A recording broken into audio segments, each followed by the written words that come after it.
Next ರಾಶಿಗೆ ಬರೋದಾದ್ರೆ ತುಲಾ ರಾಶಿಯವರಿಗೆ ಹೇಗಿರುತ್ತೆ? ತುಲಾ ರಾಶಿಯವರಿಗೆ ಚತುರ್ಥದಲ್ಲಿ ಸೂರ್ಯನ ಒಂದು ಸಂಚಾರ ಕೇಂದ್ರ ಸ್ಥಾನ ಆಗಿರೋದ್ರಿಂದ ಏನು ದೊಡ್ಡ ಮಟ್ಟದ ತೊಂದರೆಗಳನ್ನು ಅನುಭವಿಸೋದಕ್ಕೆ ಇಲ್ಲಿ ಅಂಥ ಏನು ಸಮಸ್ಯೆ ಇಲ್ಲ. ಆದರೆ ಈ ಮನೆ ನಿರ್ಮಾಣ ಮಾಡ್ತಾ ಇರೋರಿಗೆ ಸ್ವಲ್ಪ ನಿಧಾನವಾಗಿ ಆಗಬಹುದು. ಸ್ವಲ್ಪ ಈ ಶುಭ ಕಾರ್ಯಗಳನ್ನೇನಾದರೂ ಮಾಡ್ತೀವಿ ಅಂತ ನೀವು ಅಂದ್ಕೊಂಡಿದ್ರೆ ಅಥವಾ ಪೂಜೆ ಪುನಸ್ಕಾರಗಳನ್ನು ಮಾಡ್ತೀವಿ ಅಂದ್ಕೊಂಡಿದ್ರೆ ಸ್ವಲ್ಪ ಇದು ನಿಧಾನ ಆಗಬಹುದು. ಹಾಗೆಯೇ ನೀವೇನಾದರೂ ತುಲಾ ರಾಶಿಯಲ್ಲಿ ಹುಟ್ಟಿ ರಾಜಕಾರಣಿಗಳಾಗಿದ್ದರೆ ಮಾತ್ರ ಇಲ್ಲಿ ಸ್ವಲ್ಪ ಕಿರಿಕಿರಿಗಳನ್ನು ಅನುಭವಿಸೋದಕ್ಕೆ ಚಾನ್ಸಸ್ ಇರುತ್ತೆ ಅಂತ, ನಿಮಗೆ ಸಿಗಬೇಕಾದಂತಹ ಸ್ಥಾನ ಸಿಗದೆ ಹೋಗಬಹುದು ಅಂತ.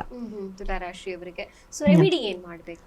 ತುಲಾ ರಾಶಿಯವರು ಈ ಪೊಸಿಷನ್ಗೋಸ್ಕರ ಮಾಡ್ತಾ ಇರೋದ್ರಿಂದ, ಪೊಸಿಷನ್ ಸಿಗಬೇಕು, ನಮಗೆ ಸ್ಥಾನಮಾನ ಸಿಗಬೇಕಾಗಿರೋದ್ರಿಂದ ನಾವಿಲ್ಲಿ ಸನ್ ಸ್ಟೋನ್ನ ಯೂಸ್ ಮಾಡಬಹುದು. ಸೂರ್ಯ ನಮಸ್ಕಾರದ ಜೊತೆಗೆ ಸನ್ ಸ್ಟೋನ್ನ ಹಾಕೋದ್ರಿಂದ, ಹಾಗೆಯೇ ಲಕ್ಷ್ಮಿಯ ಆರಾಧನೆಯನ್ನು ಮಾಡ್ಕೊಳ್ಳೋದು ಕೂಡ ತುಲಾ ರಾಶಿಯವರಿಗೆ ತುಂಬಾ ಶುಭ ಫಲಗಳನ್ನು ತಂದುಕೊಡುತ್ತೆ. ಅಂದ್ರೆ ಅಧಿಕಾರ ಬೇಕಿದ್ರೆ ಸನ್ ಸ್ಟೋನ್ ಹಾಕ್ಬೇಕು. ಹೌದು ಹೌದು, ನಿಮಗೆ ಅಧಿಕಾರ ಬೇಕು, ಸ್ಥಾನಮಾನ ಬೇಕು, ಗೌರ್ಮೆಂಟ್ ಜಾಬ್ ಬೇಕು ಅನ್ನೋರು ಕೂಡ ಹಾಕ್ಬೋದು. ಸಣ್ಣ ಅಂದ್ರೆ ಒಟ್ನಲ್ಲಿ ಸೂರ್ಯ ಅಧಿಕಾರವನ್ನ ಪ್ರತಿನಿಧಿಸುವಂತಹ ಅಂತ ಗ್ರಹ. ಹೌದು, ನಮ್ಗೆ ಯಾವ್ದಾದ್ರು ಕೆಲಸ ಆಗ್ಬೇಕಿದ್ರೆ, ಅಧಿಕಾರ ಸಿಗ್ಬೇಕಿದ್ರೆ ಅಥವಾ ಒಂದು ಒಳ್ಳೆ ಉನ್ನತ ಹುದ್ದೆಗೆ ಹೋಗ್ಬೇಕಿದ್ರೆ ನಮ್ಮ ಸೂರ್ಯ ಬಲವಾಗಿರ್ಬೇಕು ಅನ್ನೋದು.